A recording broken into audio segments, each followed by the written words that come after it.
আসসালামু আলাইকুম গাইস, আবার চলে আসছে আমার আব্বুর সেই দোকানে। আব্বু অসুস্থ, তাই দোকানে আসছি আমি আজ।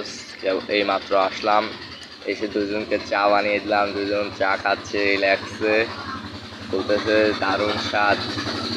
এটাই দোকান, এখানে গান চলতেছে। ছোট্ট দোকান চায়ের, কোনো মতো দিন চলে যায় এই দোকান থেকে। এখানে অনেক কিছুই আছে, চা পান, বিস্কিট, আরও বিভিন্ন ধরনের খাবার আছে।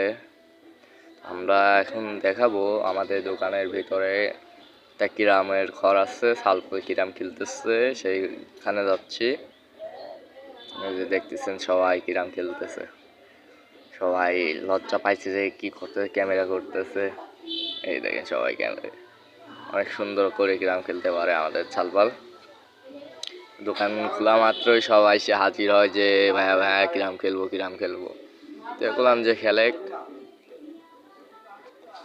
দেখতেছেন যে এই বলতেছে এটা খেলবো না এটা। তো এই দেখেন, এই গুটি গেল না, মানে এরা আছে খেলার থেকে মজা করে বেশি।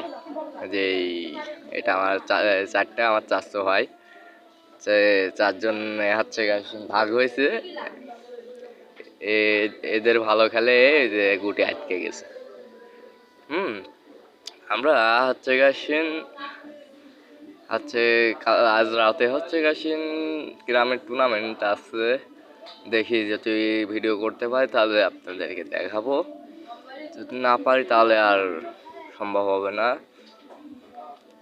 ভালো লাগলে সবাই পাশে থাকবে।